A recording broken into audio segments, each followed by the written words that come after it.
Doctor, dos cosas porque sé que anda muy ocupado. No, con usted nunca estoy tan ocupado, así que le agradezco mucho la llamada. Nos hicimos el paréntesis para hablar con usted, así que es todo un placer. Así que hágame las preguntas que usted desee. Gracias, doctor. En algún momento fue muy criticado usted, sobre todo por la gente en redes sociales, porque ha sido muy crítico de la clase política mexicana, incluyendo al presidente Andrés Manuel López Obrador, porque menciona a los Monreal, porque menciona a los Barbosa. Hoy lo oigo con, podría decir, un cierto grado de esperanza por otros colaboradores como Santiago Nieto, a quien yo también respeto, a quien yo también considero una persona capaz y valiente. De alguna manera usted ve otras cosas que tal vez no veía hace algunos meses, doctor. No, yo vengo desde hace, si tú escuchas las entrevistas que tuve con Carmen Aristegui por CNN desde hace 3, 4 años, tú habrás escuchado y habrás visto que yo en entrevistas al aire he dicho que Santiago Vasconcelos, desde el 2015 vengo diciendo esto con Carmen Aristegui, Santiago Vasconcelos es un ejemplo de valentía. Santiago y un Nieto. ejemplo... Santiago Nieto, perdón. Sí. Santiago Vasconcelos murió, sí, es verdad. Santiago Nieto ha sido un ejemplo de valentía y de honestidad al mismo nivel que Giovanni Falcone en Italia. Y lo he venido diciendo hace 4 años, y he elogiado al gobierno de López Obrador por mucho tiempo por el nombramiento de él. Pero él es una minoría. Otro ejemplo de honestidad y de compromiso hacia México es el doctor Ortiz Pinchetti. Como ustedes saben, es uno de los funcionarios que ha elegido López Obrador. Pero esta gente es una minoría del gobierno. Lamentablemente la mayoría no es así. No cumple con esos requisitos de valentía y de compromiso social. Uno no pide que todo el mundo sea un ángel, pero tenemos que esperar una reacción ante la mafio-corrupción. Y esa es mi crítica durante la época de Fox, esa fue mi crítica durante la época de Calderón y la de Peña Nieto.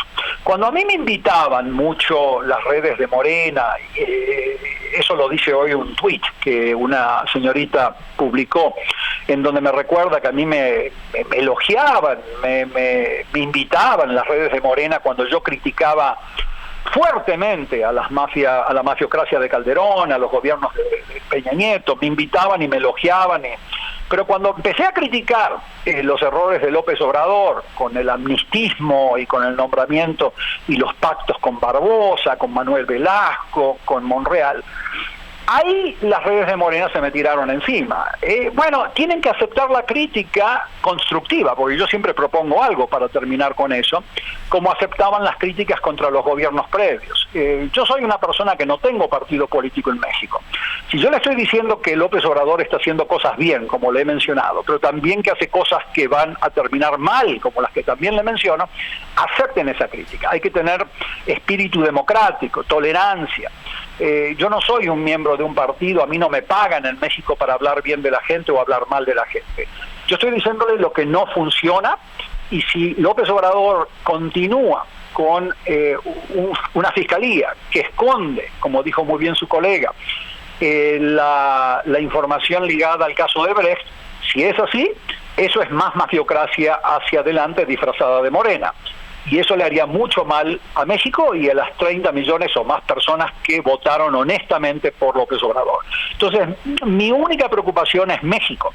Y si México mejora y se transforma en un centro internacional antimafia, vamos a tener menos presencia de redes criminales mexicanas asesinando gente en Argentina, asesinando gente en Paraguay, en Uruguay, y eso simboliza una mejora hacia otros países. Pero no vamos, doctor, no vamos por buen camino cuando Andrés Manuel López Obrador utiliza sus mañaneras, las conferencias de prensa en Palacio Nacional para ir destapando personajes que eran intocables antes, decir con todas sus letras, estos eran unos sinvergüenzas, dejaron un despedazadero, desde Carlos Salinas de Gortari, Ernesto Zedillo, Vicente Fox, Felipe Calderón, Enrique Peña Nieto. Cuando escuchamos a Andrés Manuel López Obrador hablar de los Pedro Aspe Armella y de todos aquellos que han chapulineado del gobierno a empresas privadas y de un momento a otro se encuentran yacimientos petroleros, cuando entendemos que un Carlos Slim, y así lo dice también el presidente Andrés Manuel López Obrador, y otras empresas se han beneficiado con contratos rateros que les pagan por no hacer nada porque los oleoductos no se han terminado. ¿No vamos por buen camino? ¿No es un buen inicio? ¿No es un buen primer paso? Las mañaneras, las conferencias de prensa que da el presidente de la República, López Obrador, todas las mañanas es oxígeno. Es oxígeno para toda democracia futura en México y es algo muy positivo. Pero en mi campo de acción, yo soy un científico social que me dedico a trabajar con las autoridades de diferentes países con hechos, con acciones contra la delincuencia organizada, no solo con palabras. Esas palabras que menciona usted, que ha pronunciado el presidente López Obrador, tienen que traducirse en acusaciones penales, tienen que traducirse en decomisos de miles de millones de dólares, tienen que traducirse en reparación del daño a víctimas. Hasta que yo no vea acciones concretas, acusaciones penales contra todos esos personajes que usted nombró, hasta que yo no vea decomisos contra todas esas personas que usted nombró, y no vea ese dinero decomisado fluyendo hacia millones de víctimas en México, yo voy a seguir criticando la falta de acción. Yo no critico la falta de deseos. El presidente López Obrador tiene buenos deseos, pero con buenos deseos, decía mi abuelita, también está plagado el camino hacia el infierno. Hay muchos buenos deseos. Tenemos que tratar de generar acciones. El presidente hoy es el jefe ejecutivo de México. Ejecutivo quiere decir que debe ejecutar acciones. Y él tiene campos de acción donde él domina qué se ejecuta y qué no. Por ejemplo, las agencias de inteligencia están bajo su comando directo. Él se puede levantar a la mañana y decirle a CISEN, a ver, quiero que me generen información de inteligencia, corroborante o no, sobre si esos 100 millones de dólares que le pagaron a Peña Nieto tiene fundamento o no.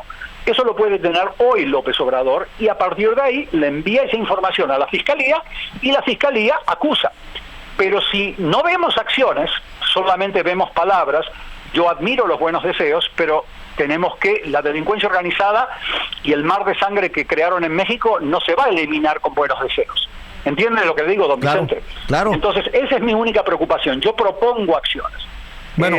Yo le digo a su audiencia una cosa. Nosotros estamos ayudando al gobierno de López Obrador, con todos nuestros equipos, con todo lo que ellos representan, estamos proponiendo cosas en los medios, proponemos cosas cada vez que tenemos la oportunidad de hablar con funcionarios y siempre estamos proponiendo soluciones, pero tenemos que ver que alguna solución con acciones se aplique.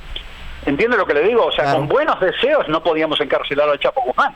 Entonces, si el presidente López Obrador está oficialmente en una conferencia de prensa diciendo todas esas cosas negativas sobre funcionarios pasados, bueno, él es el jefe ejecutivo de un país, tiene que ejecutar.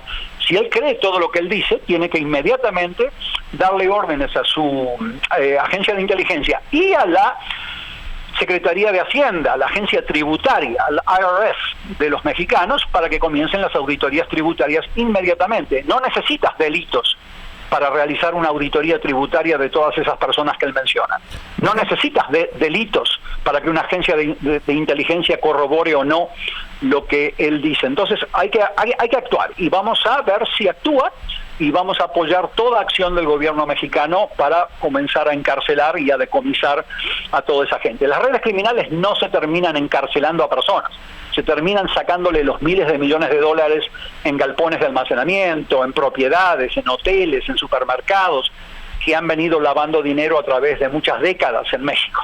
Por lo tanto, López Obrador puede llegar a pasar a la historia como uno de los grandes estadistas de la historia mexicana si comienza a romper las reglas del juego mafiosas de la mafiocracia mexicana y comienza a caminar hacia una democracia. Eso va a representar un liderazgo político que no hemos visto en México desde la época de Cárdenas, el general Cárdenas. Entonces tendremos que ver si eso ocurre o no. Y si se eleva a ese nivel, yo voy a ser el primero que lo va a aplaudir al presidente, como aplaudo el nombramiento de Santiago Nieto y el de Ortiz Pinchetti, pero esos son solo nombramientos hasta ahora. Hay que ver qué le dejan hacer a esa gente. Claro. ¿Entiendes? Yo tengo toda la buena voluntad del mundo, don Vicente. No quiero que este gobierno fracase. Déjeme entonces cerrar pidiéndole una propuesta, porque en Estados Unidos, luego del veredicto de culpable contra el Chapo Guzmán, salieron personajes como este senador de Texas, Toño, ¿cómo se llama? Ted Cruz, que dice que hay que pagar el muro en la frontera con los cerca de 18 mil millones de dólares que calculan en la fortuna del Chapo Guzmán. Y yo me quedo pensando, ¿y México lo persiguió? México lo arrestó, México lo extraditó, México está poniendo los muertos, los adictos también. En México no pasa nada, porque también hay que decirlo, en los gobiernos pasados no le han quitado ni un pétalo a la riqueza del Chapo Guzmán. ¿Qué se tiene que seguir? ¿Qué se tiene que hacer? Si el Chapo Guzmán verdaderamente tiene en su fortuna 18 mil millones de dólares y va a alcanzar, dice Ted Cruz, para construir el muro en la frontera, desde el lado de México, desde el gobierno de Andrés Manuel López Obrador, ¿se tiene que quedar de brazos cruzados? ¿O desde su perspectiva, qué se tiene que hacer para reclamar algo de la fortuna del Chapo Guzmán? Guzmán Loera y la red criminal de Guzmán Loera, con sus cientos de empresarios que él tiene en Europa, tienen miles de millones de dólares en empresas, basado en la experiencia internacional de otros redes criminales mafiosas de Rusia, de China. Eso es lo que nosotros tenemos que esperar ver. Cientos de millones de dólares en Europa, cientos de millones de dólares en Sudamérica, en Asia. Si el gobierno mexicano no toma la delantera para pedir a través de una cooperación judicial con más de 60 países, el decomiso, el congelamiento primero y el decomiso posterior de todos esos cientos de millones de dólares ubicados en Asia y en Europa, todo ese dinero va a ir a parar a Estados Unidos, porque los fiscales americanos se van a mover con mayor rapidez. Y esos dineros que van a decomisar los norteamericanos, si México no se mueve antes, van a terminar financiando los disparates que menciona el senador Ted Cruz, disparates políticos y disparates desde todo punto de vista, que es financiar una pared de Trump con dineros decomisados, cosa que no tiene ningún sentido lógico ni tiene ningún sentido judicial. Esos miles de millones de dólares en Europa, en Asia, en Sudamérica de Guzmán Loera y de la red de Sinaloa tienen que ir a parar a México para reparar los daños de millones de víctimas, familiares de desaparecidos, familiares de asesinados, víctimas que quedaron vivas, que sobrevivieron.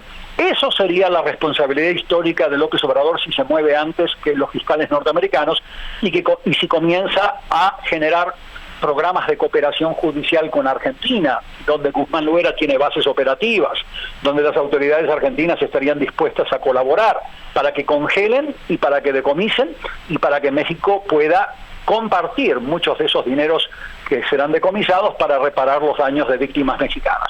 Eso es algo que se hace muy normalmente en Italia y en Europa, pero si el gobierno de López Obrador se queda silencioso, como creo que insinuaba su colega, y no quiere atender a los decomisos, porque eso involucraría políticos mexicanos, entonces vamos a caer en un pacto político de impunidad mafiosa que le va a costar mucho a los familiares de víctimas, que nunca van a recibir reparación de daño.